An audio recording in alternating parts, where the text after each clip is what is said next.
Mi nombre es Patricia Chiquillo, estudiante de microbiología en la asignatura de análisis instrumental. Hoy me encuentro con Manuel Cáceres, Daurin Chona. Y hoy vamos a hacer una entrevista a los estudiantes de microbiología del séptimo y octavo semestre. ¿Qué tal están actualizados con el tema de espectroscopía de Raman? Bueno, chicos, entonces vamos a buscar estudiantes de microbiología que tanto saben de la materia de análisis instrumental en el tema de espectroscopía de Raman. Hola, buenos días, ¿cómo estás? Buenos días, bien, gracias. ¿De qué semestre eres? De séptimo semestre. ¿Cuál es tu nombre? Daniela Peroso. Cuéntame, ¿qué tal estás relacionado con el tema de espectroscopía de Raman? Bueno, de lo que he escuchado de espectroscopía de Raman es una técnica que se utiliza en la cual una muestra es impactada por un láser y las moléculas de esta muestra lo que van a hacer es absorberlas y dispersarlas. Y pues cabe resaltar que aquí cada microorganismo debe tener un espectro diferente para poder dar detalles acerca de su estructura química. Es lo que he escuchado acerca de esto. Exacto. Bueno, en cuanto a las aplicaciones, con tu concepto, ¿en qué crees que se podría aplicar espectroscopía de Raman en microbiología? Bueno, estas técnicas las podemos implementar más que todo en industrias alimentarias, podemos también implementarlos en la identificación de microorganismos, ya que pues como cada microorganismo tiene un espectro diferente, nos va a permitir saber en sus estructuras químicas o que también nos puede permitir conocer qué tipo de bacterias han sido resistentes o han cambiado sus estructuras y pues es muy útil la verdad porque tiene alta sensibilidad este método, entonces la recomiendo bastante y pues eso. Muy bien, sí sabe. Muy buenas compañeros, espero que estén bien. Hoy vamos a exponer la espectroscopía de Raman. Mi nombre es Aide Patricia, el de mis compañeros Luis Daniel Cabana, Daurin Chona, Giseli Betancourt, Emanuel Cáceres y Sara Gutiérrez.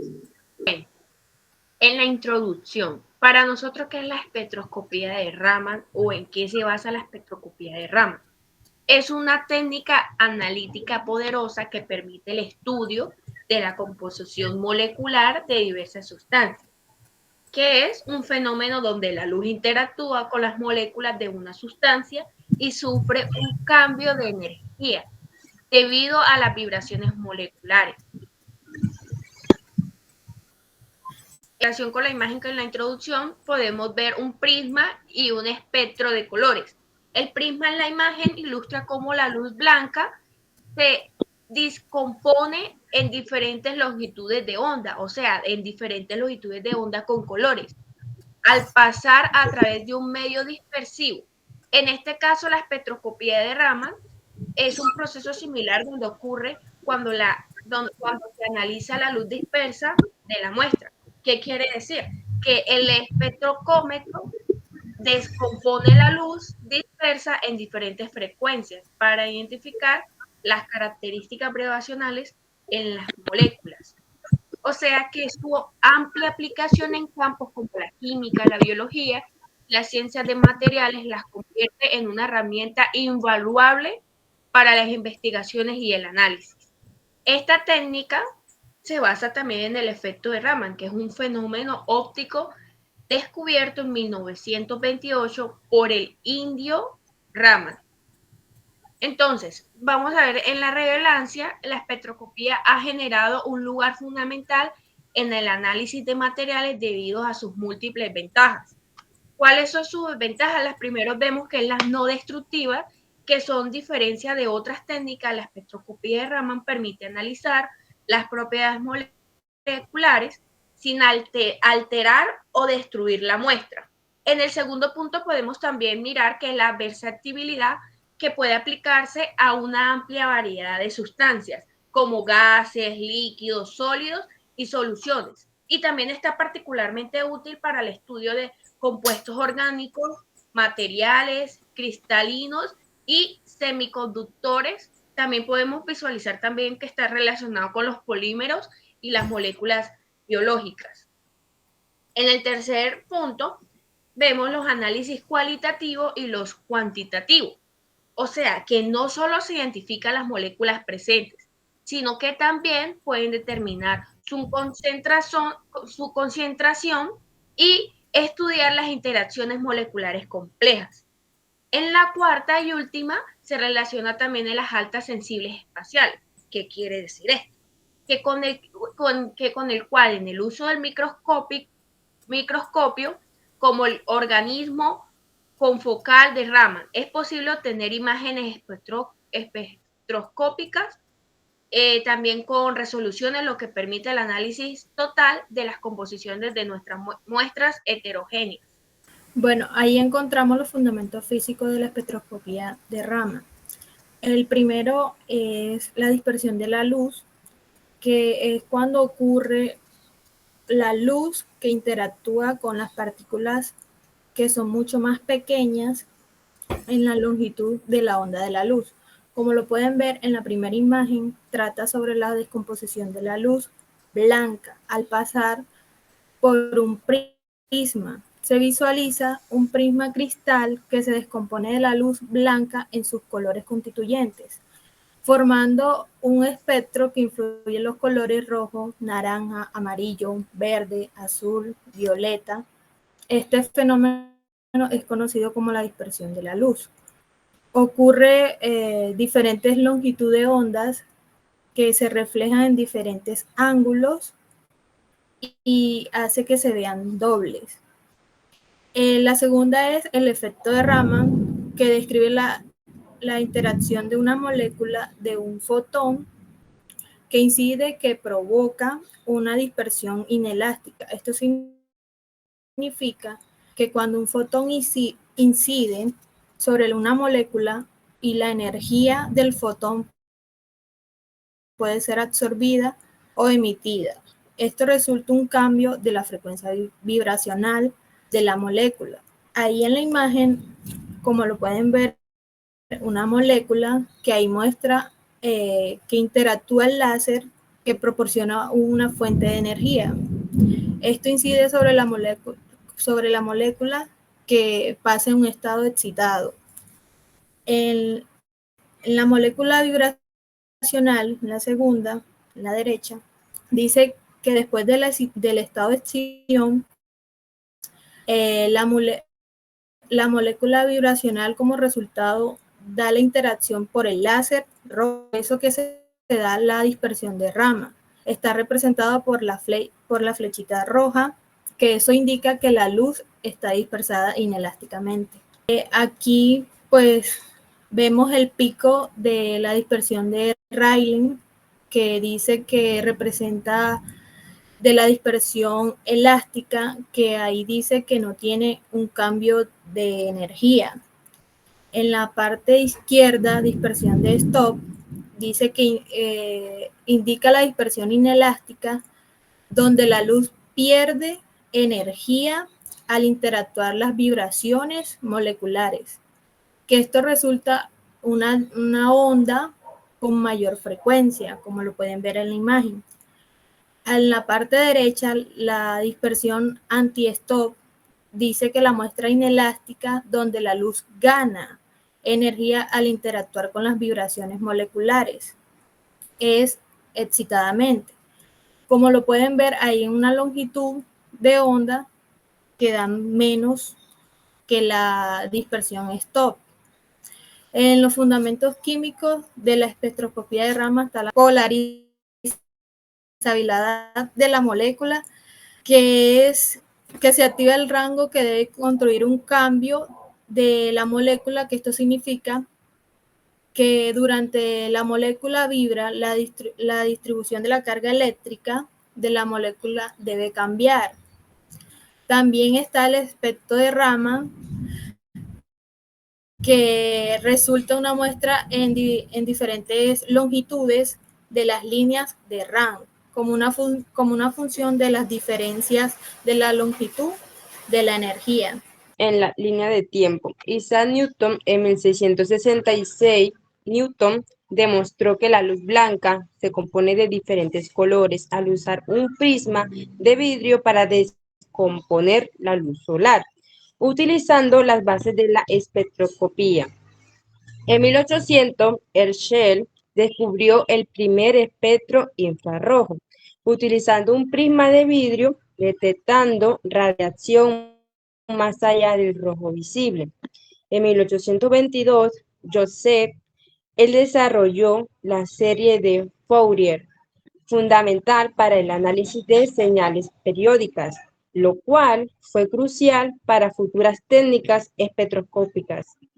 En 1881, Albert Michelson creó el interferómetro de Michelson, que mejoró las mediciones espectrales y ganó el premio Nobel en 1907 por su trabajo en interferometría.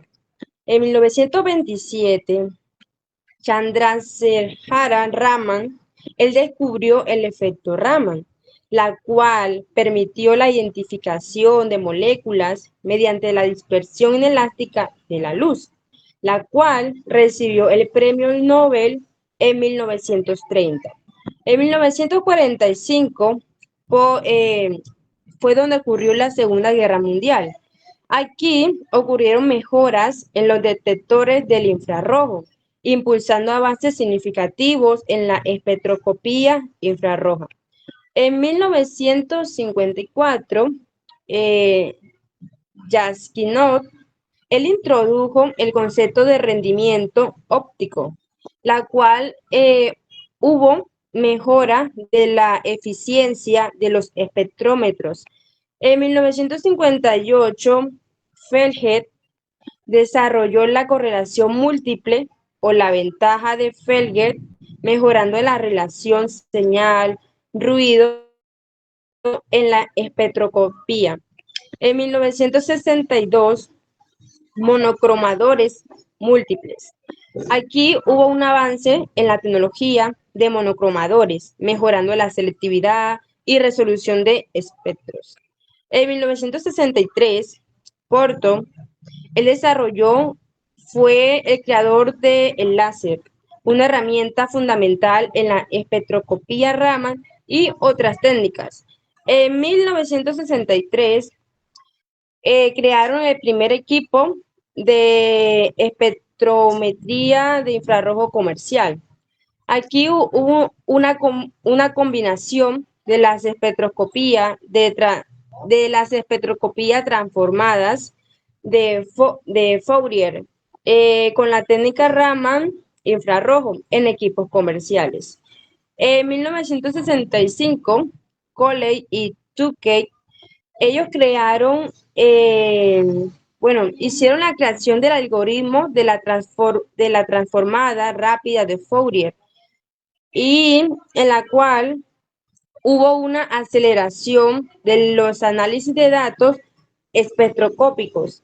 En 1986, Raman, aquí hubo unas mejoras en la espectroscopía de Raman mediante la transformación de Fourier, con contribución de científicos de Estados Unidos, de Reino Unido y Alemania. En el 2000, hubo avances en la microscopía vibracional de imagen y otras técnicas que hubieron mejoras significativas en la resolución y en la capacidad. En el 2010, aquí ya crearon la nanoespectroscopía infrarrojo de Raman. Aquí hubo el desarrollo de técnicas espectroscópicas a escalas manométricas, permitiendo un análisis aún más detallado de muestras. Este equipo Raman tiene uso para laboratorio o para campo. Tener un control a través de una PC o tablet integrada en el sistema. Hay equipos que pueden leer a través de contenedores de materiales como botella de vidrio, color ámbar o transparente, botella de plástico, bolsa de plástico, costal plastificado delgado, incluso pueden leer en varias bolsas transparentes. Este modelo que estamos presentando es de Raman Pro ICT. Este equipo de Raman trabaja por medio de láser monocromático. Ofrece 3 opciones de láser: de 532 nanómetros, 785 nanómetros y 1064 nanómetros. Con este equipo se puede hacer análisis cuantitativo, pero a través de un software exclusivo para esto. En esta imagen podemos encontrar que los equipos Raman también pueden presentar microscopios. Es una parte de la interfaz de la espectroscopía Raman. Puede ser microscopio óptico con diferentes tipos de objetivos, desde 5 a 100x. No es un microscopio común y corriente, porque tiene un cabezal donde tiene un sistema óptico que va dirigido al haz, la fibra, haciendo un objetivo que se va a colocar la muestra. Se puede hacer análisis de piezas sólidas y sólidas físicas. Y también podemos encontrar equipos que pueden tener fibras. Estas facilitan en la recolección de muestras. Es una técnica que no requiere contacto directo a la muestra. Puede leer a través de ciertos materiales de empaque, como podemos ver en la imagen, en botellas. Tiene un gatillo especial a donde dispara el láser y se puede ver la muestra. Estos equipos no requieren contacto con la muestra, así que ¿cómo se llama? No expone la muestra, si no las contamina, y en algunos casos se usan técnicas para recolectarla. Funcionamiento del equipo. Este equipo estudia la muestra excitándola con un haz de luz láser. Luego analiza la luz dispersa por dicha muestra, brindando información detallada de la muestra a nivel molecular. El equipo Raman cuenta con una serie de instrumentos. El equipo de caracterización de espectroscopía Raman normalmente consta con 4 componentes principales: fuente de excitación, sistema de iluminación de la muestra, sistema de selección de longitud de muestra y detector. En esta imagen, el equipo dispone idealmente de 3 fuentes de excitación monocromática.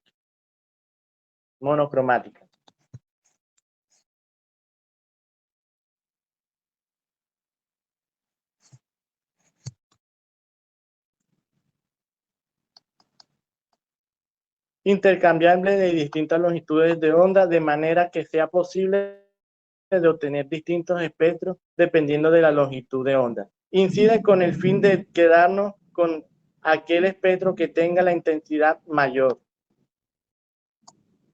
La radiación seguía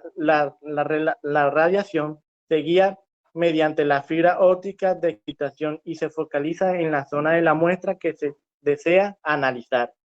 Seguidamente se recoge la luz dispersa de la señal Raman y se guían nuevamente mediante la fibra óptica hasta el detector multicanal, el cual emplea un espectrógrafo con el objetivo de separar distintas longitudes de onda y que sean detectadas simultáneamente. Fuente de excitación.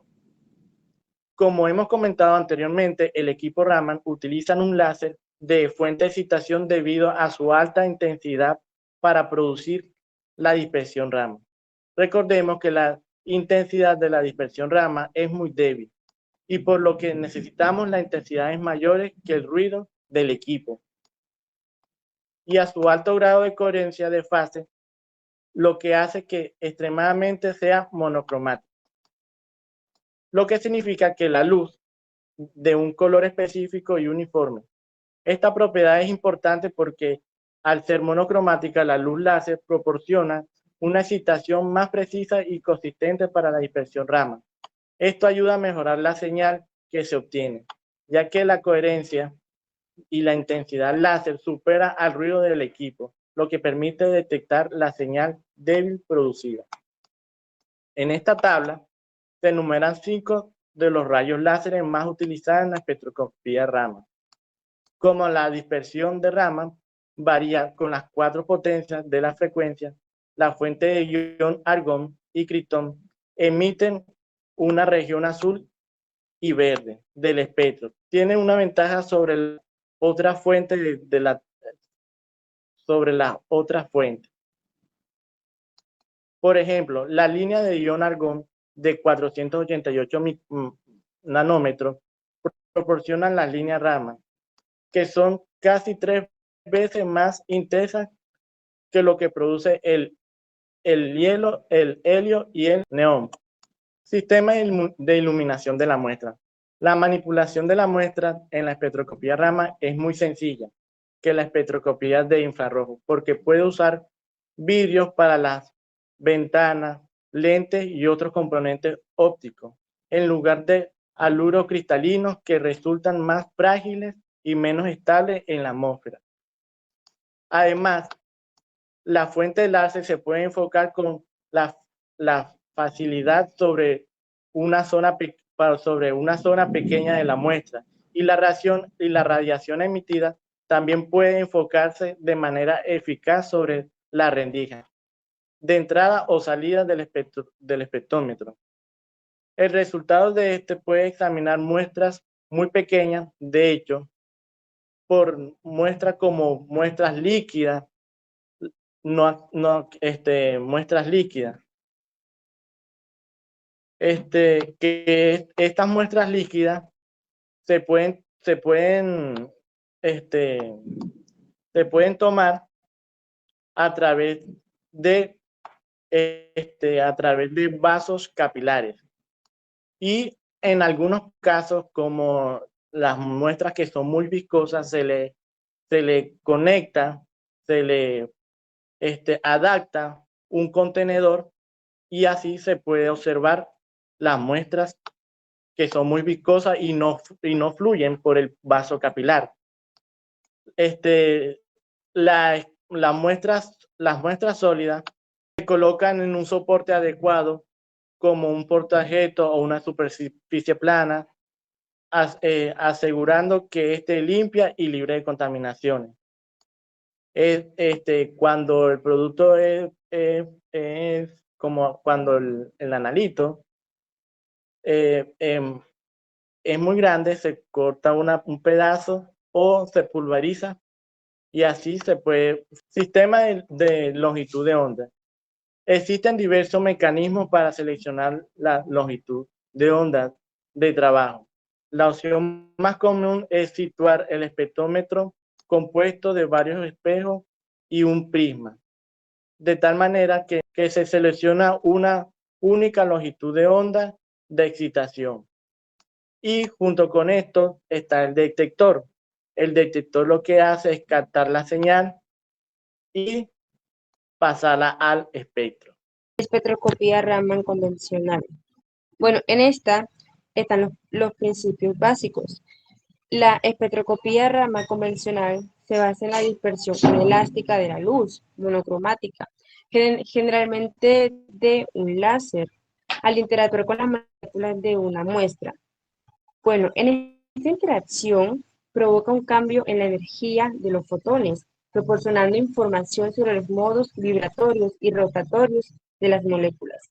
En esta existen unas condiciones de excitación, en las cuales encontramos el láser y la muestra. En el láser se utiliza un láser monocromático en el rango de luz visible, el infrarrojo cercano o ultravioleta cercano. En la muestra puede ser sólida, líquida o gaseosa. Bueno, estas tienen unas ventajas y unas desventajas. En las ventajas está una en la que no destruye la muestra. Esta es una técnica no destructiva. En otra está la identificación precisa. En esta se proporciona información detallada sobre la estructura molecular. Está la versatilidad. En esta se puede aplicar a una amplia variedad de materiales. En las desventajas encontramos la interferencia fluorescente. En esta, la fluorescencia de la muestra puede interferir con la señal de Raman. En cuanto a los costos, el equipo puede ser costoso y requiere mantenimiento especializado. espectroscopía Raman resonante. En esta están los principios básicos. La espectroscopía Raman resonante es una variante de la espectroscopía Raman convencional, donde la longitud de onda del láser se ajusta a una transición electrónica específica de la muestra. En este se aumenta la intensidad de la señal de Raman, la cual se mejora la sensibilidad y la resolución. Existen condiciones de excitación. Láser ajustado. En este, el láser se ajusta a una longitud de onda que coincide con una transición electrónica de la muestra. En esta es similar a la espectroscopía Raman convencional. Esta puede ser sólida, líquida o gaseosa. En cuanto a las ventajas, existe la mayor sensibilidad. La señal Raman es más intensa debido a la resonancia. Está la de mejor resolución. En esta permite la detección de señales más débiles y detalles finos. En la mayor selectividad, en esta se mejora la capacidad de distinguir entre diferentes compuestos. En las desventajas está el daño potencial. El láser es ajustado y puede causar daño a la muestra si no se maneja adecuadamente. En cuanto a la complejidad, en esta se requiere un ajuste preciso a la longitud de onda del láser. Vamos a hablar acerca de la espectroscopía de dispersión de Raman anti-Stock coherente. La dispersión coherente anti-Stock Raman se basa en un proceso de mezcla no lineal que surge de varios láseres que se usan para una mejora de la señal de Raman. En ese proceso CARS, un rayo láser de bomba y un rayo láser de Stock interactúan de tal manera que produce una señal anti-Stock a una determinada frecuencia. Cuando la diferencia de frecuencia entre la bomba y el láser coinciden o interactúan con la frecuencia de un modo llamado modo vibratorio Raman, que eso quiere decir que los osciladores moleculares se activan de manera coherente. Esto da como resultado que una señal Raman anti-Stock sea mejorada o muy bien como se le conoce longitud de onda más corta. Dos campos que se benefician del desarrollo de la tecnología CARS son la biología celular y la generación de imágenes de tejidos. Tradicionalmente, el interrogatorio celular se realiza mediante una espectroscopía fluorescente. Con la CARS es posible que nosotros recopilemos la misma información químicamente específica sin etiquetar la molécula de interés, lo que proporciona que la información sea submicrométrica. En la imagen nosotros vemos cómo es capaz la dispersión de Raman de Stock y anti-Stock, un diagrama de niveles de energía que se muestra en la figura de la parte izquierda, ilustra la dispersión Raman. El estado inicial suele ser el estado de nivel de vibración B sub 0 y el estado final B sub 1. La dispersión en Raman requiere de dos pasos para que una molécula se disperse por Raman, y es que energías de fotones se exciten en la molécula de un estado de energía virtual, y el segundo es que la molécula se refleje a un estado fundamental o una dispersión de Raman. La dispersión Rayleigh, que esta es como un paréntesis, también conocida como una dispersión elástica, se produce si la frecuencia de una excitación es igual a la radiación dispersa, como muestra en la figura. La dispersión Rayleigh no proporciona ningún tipo de información sobre la composición química de una molécula, y la dispersión de Stock, también conocida como dispersión inelástica, de la cual estamos hablando, se produce si la molécula tiene un cambio neto en la energía vibracional, como se muestra en la figura del lado derecho. A diferencia de la dispersión Rayleigh, la dispersión Stock proporciona una información, esta sí proporciona una información química sobre la molécula. Ahora nos dirigimos hacia la imagen en la que está, si esta frecuencia sintonizada en esa sección. Este proceso paramétrico coherente supone la emisión de CARS. Se produce de una dirección determinada por la condición a satisfacer los vectores de las cuatro ondas y que reflejamos en la figura 2016, que es la que tenemos ahí arriba. Al igual, esto ocurre en la dispersión Raman estimulada. La direccionalidad que esta garantiza que la frecuencia emitida se puede emplear para el análisis. Este proceso aporta ventajas con respecto a la dispersión convencional de Raman, en la que solamente podemos disponer de una pequeña fracción de la emisión global. Cuando las líneas más intensas del espectro CARS corresponden al cumplimiento de la condición, aquí, cuando las líneas más intensas de este espectro corresponden al cumplimiento de la condición de resonancia de la frecuencia que es sintonizada y el stop, mientras no se satisfaga de pronto esa condición de que la resonancia se puede producir una emisión correspondiente a la CARS al no resonante. La consecuencia es que se producirá como un fondo sobre el que se emergerán las líneas más intensas o más grandes correspondientes al cumplimiento de una condición de resonancia. Esto puede tener como consecuencia el que no dispongamos de una suficiente claridad en el espectro cuando muestra lo que pretendamos analizar esté en una concentración baja a nivel de trazas, aunque ciertamente CARS tiene muy alta sensibilidad y pues permite que las moléculas gaseosas, en este caso, existen solamente a las bajas temperaturas que se alcancen en un jet supersónico, por ejemplo. Espectroscopía CARS multiplex bidimensional. El esquema instrumental de la detección denominado multiplex permite medir un gran número de espectros CARS con diferentes condiciones de polarización que normalmente la precisión de estos parámetros de las bandas que se obtienen supera a los obtenidos de la espectroscopía Raman espontánea. Si se incorpora una cámara, por ejemplo, muy rápida a la instrumentación CARS multiplex, se obtiene una modalidad de espectroscopía CARS que se denomina 2D CARS. En la figura 2020 que tenemos aquí, al costado derecho, se incluye un esquema de la espectroscopía 2 CARS 33. Se emplean dos haces de sonda, uno monocromático u otro de banda ancha, que son pulsos de nanosegundo, y un tercero que es subcosegundo, y se emplea para la fotoexcitación. La señal CARS se distribuye en los dominios de frecuencia y tiempo. En primer lugar, pues se resuelve en frecuencia con un espectrógrafo y posteriormente se resuelve en un tiempo con la cámara. Pues en cuanto a las aplicaciones, pues tenemos la identificación de minerales en espectroscopía Raman.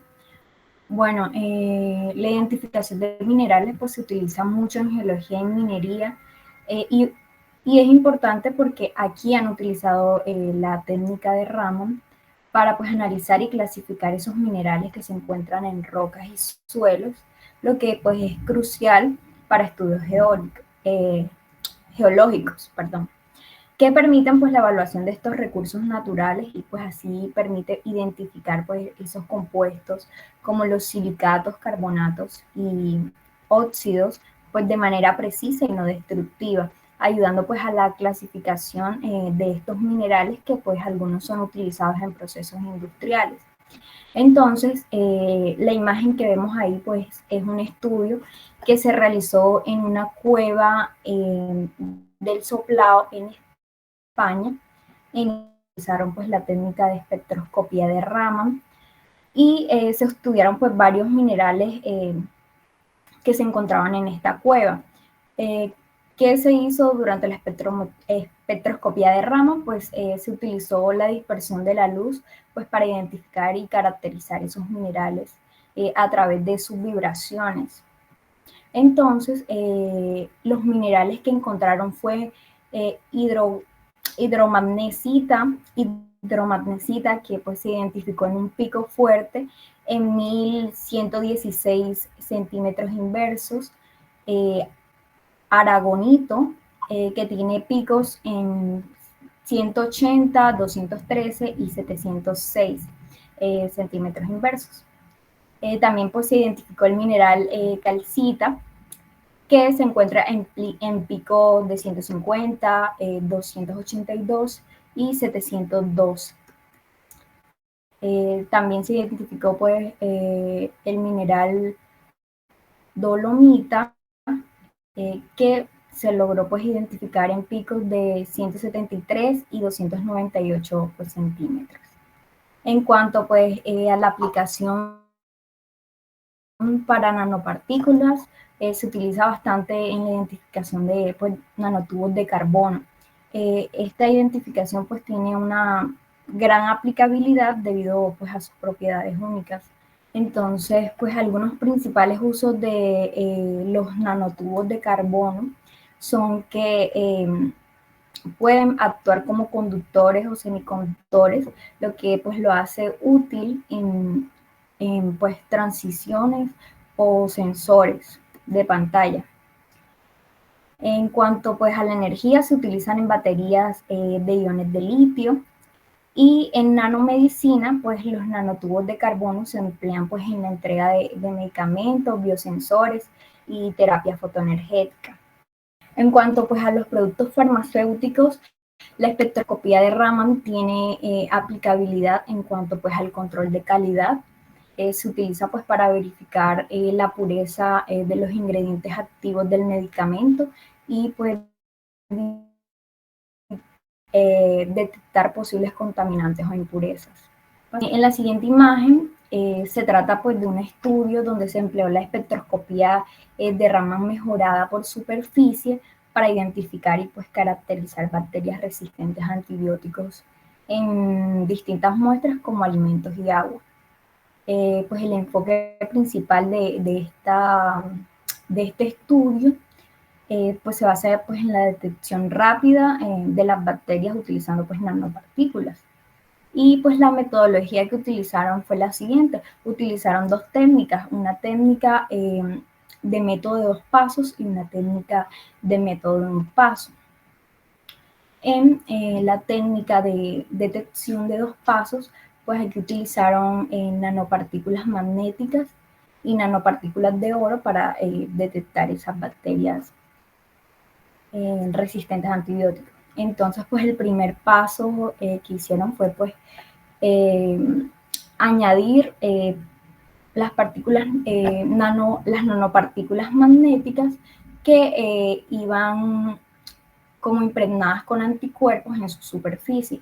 Entonces, pues estas nanopartículas magnéticas lo que hacen es que capturan al patógeno, a la bacteria que resistente al antibiótico, que es la que se está buscando, y pues a las bacterias que no son resistentes, pues no son capturadas por esos anticuerpos. Luego, pues utilizan un imán para pues separar esas nanopartículas de la bacteria, y aquí en el siguiente paso es donde viene pues la detección por espectroscopía de Raman. Después de que pues se separan, se le añade nanopartículas de oro, que estas pues se encuentran unidas a un marcador especial, y anticuerpos específicos para esas bacterias resistentes al antibiótico. Entonces, las nanopartículas de oro pues lo que permiten es detectar la señal de Raman. Y pues en el gráfico que vemos a la izquierda, a la derecha, perdón, se observa pues el espectro Raman que muestra pues las señales detectadas para diferentes muestras de la bacteria Staphylococcus aureus.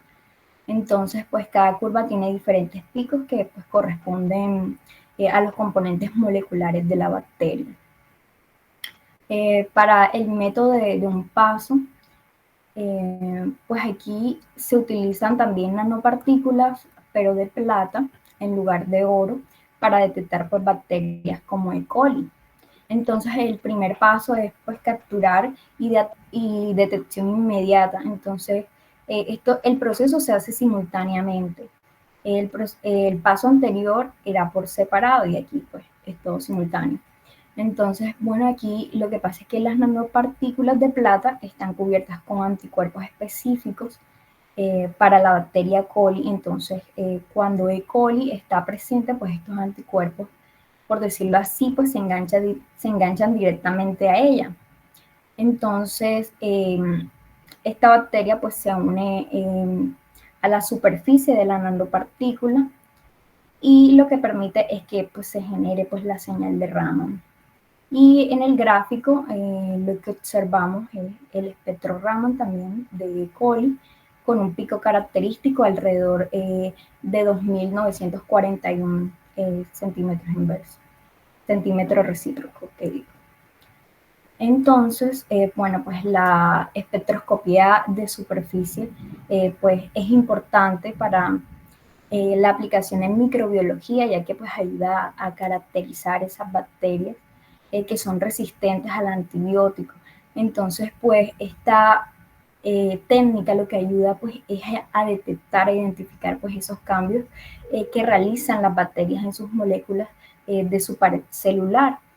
Entonces, los antibióticos, ya que pues los antibióticos atacan o si debilitan directamente pues su pared celular, entonces lo que van a realizar estas bacterias es como volverse resistentes o para tratar de que no sean, o sea, tan permeables al antibiótico y el antibiótico pues no puede inhibirlas. Entonces, pues cada uno de estos factores de virulencia pues tiene un espectro específico y así se puede detectar a partir de espectroscopia de Raman. Bueno, a continuación voy a hablar sobre el artículo. El artículo tiene como nombre Introducción a la espectrometría de masas, específicamente en el espectrómetro de masas por tiempo de migración, con distorsión y ionización de láser asistida a una matriz en un laboratorio de microbiología. Para esto podría significar un cambio radical a la hora de la precisión de la identificación en el tiempo de detección, que varía entre los 6 minutos por bacterias. Y si hablamos un poco de la parte económica, es aproximadamente 5 veces más económico que la identificación que se usa normalmente en los laboratorios de microbiología, lo que indica un impacto enorme a la hora de la identificación, que normalmente suele ser bastante importante a la hora de investigar. Ahora,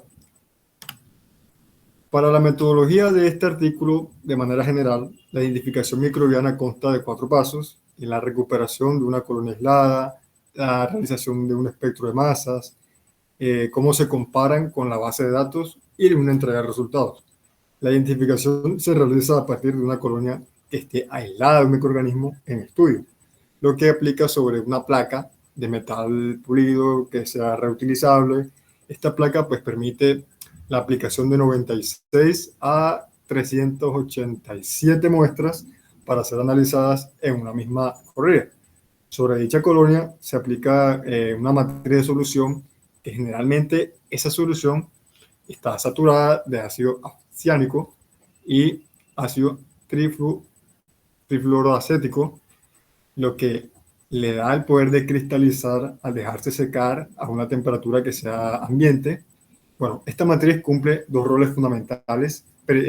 Primero, se expone a proteínas intracelulares mediante la ruptura de una membrana celular, y el segundo es que facilita la vaporización y la ionización de las proteínas mediante un haz de láser pulsante.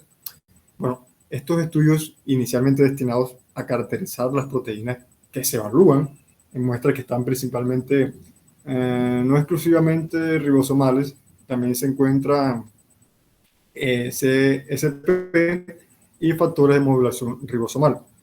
Una vez ionizadas, estas proteínas viajan por una cámara de vacío, siendo detectadas al final del proceso, dependiendo así de la relación de masa-carga de cada fragmento, será el tiempo que esta demore en llegar al final. El tiempo de viaje o de vuelo es utilizado para construir un espectro específico de estas masas. La manera en que el espectro es analizado va a depender mucho del software utilizado para realizar la identificación, y este espectro comparado automáticamente con un archivo, y el resultado entregado es automático, así como lo tenemos en la imagen. En este caso del equipo Broker, los resultados son entregados junto a un puntaje, y aquí se pueden ver las variaciones. Si al igual que mayor a 2, la identificación es posible del género y de la especie. Entre 1,7 y 1,9 la identificación es solamente de nivel de género y menor a 1,7. No se entrega la identificación. Son puntajes que se requieren para la identificación a nivel de especie, que pareciera ser bastante conservador, pero diversos estudios utilizan puntajes menores que se utilizan para realizar la identificación. Bueno, cada vez se requiere realizar una identificación de calibración que se lleva a cabo de manera más automática, no tan tradicional, utilizando un estándar comercial. Cuando se calibra la identificación, cada muestra toma como 1 o 2 minutos normalmente. Bueno, la influencia de los medios de cultivo en la gráfica es que las proteínas ribosomales, al ser tan estables y abundantes en su expresión, permiten que la teoría a la evaluación por MALDI-OFF de distintas capas, de distintas cepas y en forma independiente del medio de cultivo o tiempo de incubación. Estos estudios que evaluaron los espectros obtenidos de medios de cultivo y a distintas temperaturas muestran una variación que no sea tan importante a la hora del análisis. En otro estudio se compararon los espectros obtenidos para la Escherichia coli, Bacillus subtilis y Yersinia enterocolitica a partir de la tricasa soya, agar sangre y agar columbia, observándose que no hubo una interferencia en esta identificación. De esta manera, dado que la identificación no se basa en pruebas que sean fenotípicas ni de utilización de sustratos, el tiempo de desarrollo de las colonias no es un limitante a la hora de que en la medida se observe un crecimiento.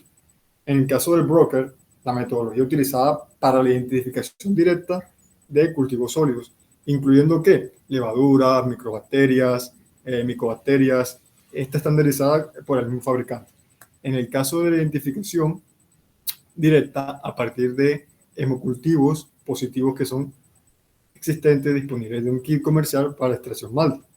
Bueno, compañeros, como ya finalizamos la exposición, vamos a hacer un panel de preguntas, en el cual, qué tan claro nos quedó el tema que expusimos, que es la espectroscopía de Raman. Entonces, compañero Luis Daniel, empiezas tú. Vale, yo voy a hacerle una pregunta a mi compañera Daurin sobre cómo afecta la fluorescencia a los resultados cuando se mide con Raman. Bueno, pues la fluorescencia tradicionalmente pues es la mayor limitación en cuanto a la espectroscopía de Raman, ya que pues es un proceso de emisión pues mucho más eficiente que provoca pues un ruido de fondo en el espectro Raman. Entonces lo que hace es que oscurece esos picos del espectro Raman, y pues en las sustancias naturales como los vegetales o fibras vegetales, pues los materiales de colores intensos y las sustancias contaminantes fluorescentes pueden pues no producir resultados con la espectroscopía de Raman. Listo, ahora empieza la compañera Dauri. Bueno, mi pregunta pues, para el compañero Luis Daniel, y quería pues hacerle la siguiente pregunta. ¿Cómo cree él que podríamos aplicar la técnica de espectroscopía de Raman pues, para la identificación de bacterias en el área, en la industria alimentaria? Bueno, pues se puede utilizar para identificar patógenos en microbiología. ¿Por qué? Porque estos permiten detectar huellas que son moleculares de diferentes microorganismos, y pues cada patógeno tiene una composición química que es única, y en la espectroscopía Raman pueden identificar los compuestos que están presentes en la pared celular y proteínas y otros compuestos celulares de las bacterias. Listo, compañero. Ahora sigue el compañero Emanuel David. La pregunta que le voy a realizar es, ¿cuáles son los instrumentos que componen la espectrometría de Raman? Bueno, los instrumentos que principalmente caracterizan el equipo RAM es fuente de excitación, sistema de iluminación de la muestra, sistema de longitud, sistema de selección de longitud de onda y detector. Listo, compañero. Gracias. Ahora sigue la compañera Giselis. Mi pregunta es, ¿qué fenómeno descubrió Raman y por qué fue tan revolucionario en el mundo de la espectroscopía? Bueno, compañera, esa respuesta en sí fue en 1927 por Raman, ¿no? Ya que Raman fue un indio que descubrió el efecto de Raman, que consiste en la dispersión inelástica a la luz, que permite pues también permite la identificación de moléculas basado en sus vibraciones, y ya este descubrimiento fue algo revolucionario en el análisis químico y molecular, llevando a ganar también uno de los premios Nobel, que fue en 1930. Bueno, ahora sigue la compañera Sara Rachel. Bueno, mi pregunta es para mi compañero Emanuel. ¿Cuál es el desplazamiento que dice que la dispersión inelástica donde la luz pierde energía al interactuar con las vibraciones moleculares? Bueno, Sara, si más bien entendí, es que es el desplazamiento stop. Bueno, compañeros, con esto finalizamos nuestra exposición. Que tengan un feliz día. Hasta luego.